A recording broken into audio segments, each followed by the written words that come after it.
district budget. The Eastchester Board of Fire Commissioners election will take place on December 11, 2012 from 2 to 9 p.m. The newly elected commissioner will serve for a term of 5 years. And the form, the commissioners are invited to read bios. And Ray, if anyone, you want me to read it off?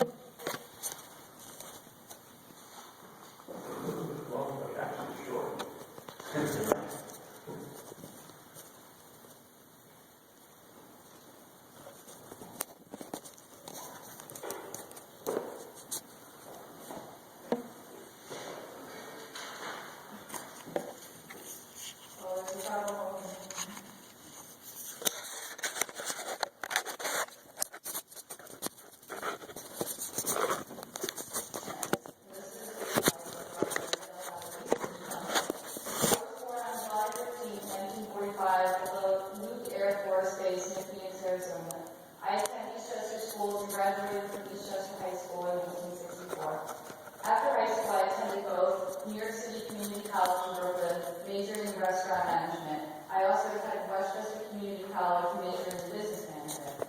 I'm married to my wife, Pat, and we have two incredible children, Andrew and Elena, and a wonderful daughter-in-law, Susan. Andrew and Susan recently gave us a beautiful granddaughter, Adriana Rose. In 1969, my family opened a restaurant in the north end of Eastchester, where I worked until we sold it in July 1997. While working at the Albinson's restaurant, I successfully completed the sanitation course offered by Westchester County Health Department and Westchester Community College. Due to health problems with my father, we chose to close the restaurant in 1997. In July of 1997, I became employed by the County of Westchester as a communications officer in the Department of Public Safety in the Office of Disaster and Emergency Services. I presently work for the Department of Emergency Services in the Office of Emergency Management, where I am the 4-county coordinator. In this position, I coordinate the activities for the 4 counties around the Indian Point Nuclear Power Plant. In 1969, I joined the Eastchester Fire Department as a volunteer firefighter. I worked my way up the ranks in the North End House Company from 3rd, 2nd, and 1st lieutenant, serving 2 years in each rank. In December 1979, I was elected to the Board of Fire Commissioners. The Board of Fire Commissioners is a 5-person board with a commissioner running for election every year for a 5-year term. I have always been an independent commissioner and have always made any decision I made with the taxpayers' interest at heart. I received the award for life-saving at a fire on Columbus, Kentucky. I am also the Fire Department Communications Officer. In this position, I recently designed a new radio system where we have our own repeater system, giving us the ability to talk down wide with portable radios. In 2001, the country experienced the worst terrorist event ever when the World Trade Center came down. The first 2 nights I went to Ground Zero bringing supplies from Westchester County. On the first night, I actually helped dig 2 firefighters who were buried. We got them out alive. I was so horrified I couldn't go back, so I would volunteer to work at Pier 92, where all the supplies would be routed through the city to Ground Zero. I worked over 60 tours at Pier 92. Eastchester has been very good to me and my family, and I've worked very hard to give back to my community as a volunteer, other than EFD. I was the first player in the Eastchester Little League to come back and work for the league. I was an announcer for several years, and when my son Andrew and my daughter Elena played for the Little League, I continued to announce their games. I was also a member of the Eastchester Youth Soccer League, serving as an assistant coach for 3 years on the Firebirds. When my son was playing for the Eastchester Blue Devils, I was a member for 6 years. I helped the Blue Devils set up their filming unit as I took all my son's games and turned them over to his coach. It was my idea of organizing Unit 1 and was I member of the Eastchester Chamber of Commerce and the New York State Small Business Advisory Group. I served as the vice president of the Wilmot Manor Civic Association, and in 1997, and that year was chosen to be their Man of the Year, and honored with a dinner. I presently am a member of Tuckahoe Eastchester Lions Club, and in 2008, my Lions Club made their Lion of the Year with a dinner also. I am very proud of my record serving the town of Eastchester, but especially proud of my record of service to the Eastchester Fire Department. Besides my family, the Eastchester Fire Department has been a huge part of me all my life.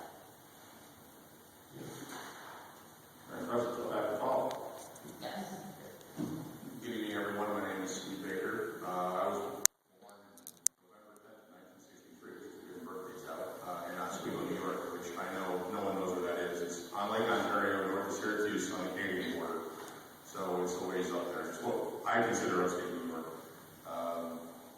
I came down to, I attended public high school up there. I graduated in 1981, went to SUNY Oswego.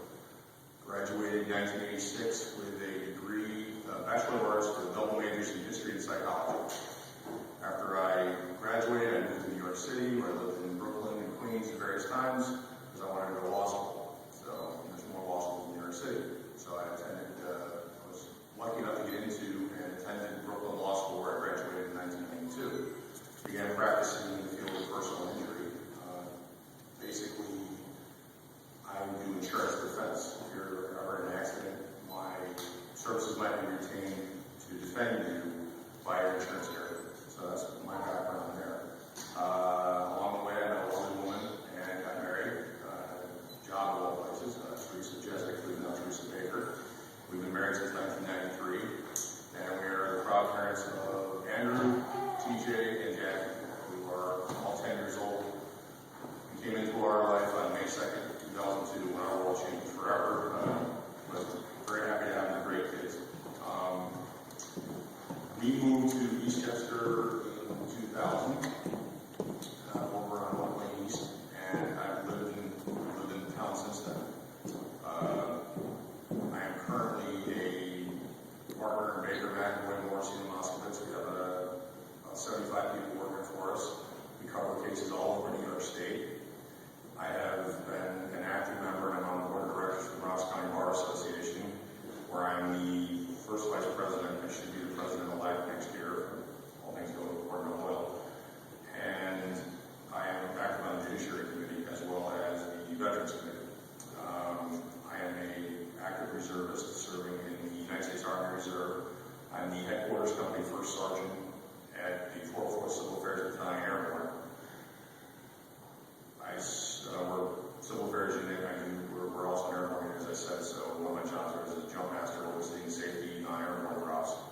I served a tour in Iraq where I ran over 150 combat missions, in addition to doing civilian building projects with my unit. And I assisted in, I was the only one doing this, over 25 schools being built, 10 wall projects that I worked on, and building a 911 response center, and getting equipment and training for the Mosul Fire Department. Mosul is also known as Nineveh. It's a city of about 1.7 million people in northern Iraq, about the size of Philadelphia. I am the current commander of the American Legion here in the Leroy Rotary Post in 979 in Eastchester. I am a light member of the VFW in town, where I don't hold an office. My wife will kill me. I'm an active Shriner. I enjoy raising money for children's burn hospitals and orthopedic hospitals. In town, I have been a Cub Scout leader since my son Drew got in. He's a second-year week low, so off the top of my head, I would say 5 years. He's getting ready to cross over to Boy Scouts, and I've had his den ever since then. He's been on various committees in the Cub Scouts. Finding it very rewarding. And I was appointed to the zoning board. I can't remember the exact year, I'm sorry, but it's been over 5 years. It was after I got back from Iraq. And I was appointed to the zoning board, and I've been on that. I'm the second senior member behind Peter Borducci, who's our chairman. He's done a fantastic job, so I hope he does it forever, because like I said earlier, I don't aspire to this chair. But that's getting me familiar with municipal law. And that's it. That's it about me. Most of the press. Thank you. Thank you. The next aspect would be, do you have any opening statements that you'd like to say? Who's up? I go first. Yes, sir. Okay. It's hard after you read your resume.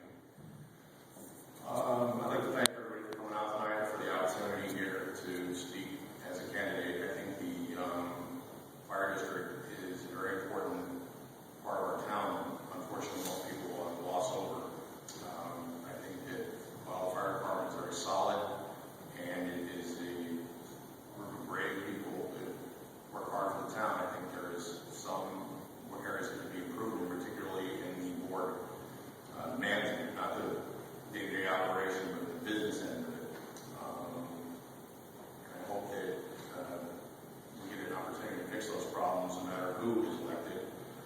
I think that a lot of them will also like the audit, and I can get into that more later.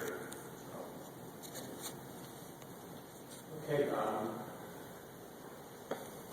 as for myself, I've been on the board for quite a while. I've been responsible for a lot. I'm not an I person. I've been part of the board, and we've accomplished a lot down through the years since I've been on the board. And I do agree with one statement that things have to change within the management. We have to work closer together as a board, shoulder to shoulder with the taxpayers. And one of the things I tried to do this year, with a little bit of success, is for everybody to work better, be professional at the meetings. And I had a little bit of success in that, and I think that in the next 5 years, I'd really like to foster better teamwork, because we're here and we're elected to serve the taxpayers. And that's what we got to go forward with. We have to stop the bickering, we have to go forward professionally and serve the taxpayers. And my only goal, my whole time on the board, has been serving the taxpayers. And that's just one of the things I would like to do if I'm, re-elected. But I really, really do want the board to be more professional. Thank you. We're going to move on to 3 questions, and it's going to go back and forth between the 2 candidates. The first one, we're going to start with Stephen. What particular skills or experience do you bring to the position of commissioner at East District Fire District? Thank you. That's a tough question to answer because you sound egotistical when you answer it. But since we're asking for votes here and for the good of our town, I know that I can do this job. I know that I can make a positive impact. How do I know that? Well, one of the things I did, in addition to, like I said, running combat patrols in Iraq, was going out on building projects, which involved overseeing funding, procuring funding, dealing with contractors, dealing with vendors, making sure that work was being paid at the appropriate times, not milestone payments, that kind of thing. Accountability. My company and my unit has over $2 million of equipment that I'm personally responsible for. If anything comes up missing or it breaks, Uncle Sam gets really angry about that. It's drilled into your head. Somewhere there's a guy punching a clock in a factory who's paying our salary and paying for that equipment. So accountability is a major part of my life. I am used to dealing with the legal aspect of things. Unfortunately, it's a business. There are contracts, bidding, accountability of money coming in, expenditures. I do that both in the Army, when we go overseas. I do it in the Army on the unit, and I do it in my day-to-day life with my law firm. I'm one of the managing partners that I'm in charge of all litigation, so I have to answer for everything that goes on in all of our cases in court. And I think that's something that needs to be fostered in any public environment, particularly in what's going on in our fire district today. I'm not afraid to make hard decisions and make unpopular choices if I feel they're the right choice. Moral courage and candor. You get what you see with me. I've been on the zoning board long enough to know that some of the easy choices are not the right choices. And I stood up and fought for things or against things based on my interpretation of what the rules were. The zoning board doesn't make the rules, they're made by the town council. We just have to sort of enforce them like referees. One of the keys of a quick example would be Panera Bread. Believe me, I would have loved to have Panera Bread in this town. I mean, I love their product. In fact, I ate one thing for lunch near my office, but I didn't feel that the application was a solid application based on the number of variances that were going to be required. So I was not in favor of that, and I opposed it, even though I wasn't there for the final vote, based on setting a bad precedent for other businesses coming into town. Had less variances that they asked for, I wouldn't have had a problem granting it. So I'm used to dealing with municipal law on a monthly basis, because that's what we do in the zoning board, having to look stuff up, setting precedents, going out to White Plains when we get Article 78. So somebody doesn't like the result of what you decided, then sue. And believe me, that's expending town resources. We think long and hard before we do that. Like I said, I've been outside the wire. I'm not shy. I'm not afraid to make a tough unpopular, but if it's the right thing and you know it's the right thing, you have to do it. Those are the skills that I would bring to the board. Not to mention the fact that building consensus, you know, often on municipal boards or in business decisions, nobody's going to see eye to eye 100% across the board on stuff, but you have to give and take. You have to pick your battles, pick your fights, and you have to work it out so that at the end of the day, we move forward a plan executed as opposed to what we have now, which is gridlock and paralysis. Those are the skills that I would bring to the board if I was lucky enough to be elected. Thank you. As you guys may know, there is a third candidate running who's not able to make it tonight. The second question was supposed to be started by Dan, but since he's not here, maybe you guys can both answer it. Starting with you, Ray, and then going to you, Stephen. The question is, what two specific changes would you like to make to EFD one? Well, I get a chance to answer first. You're supposed to answer this. Okay. Yes, go ahead. First of all, I have a lot of experience in this fire department, and I have experience in other fire departments. I belong to the Association of Fire Districts, and I know what's going on in the county. I work for Westchester County in emergency services. Emergency services is fire, EMS, dispatch, and emergency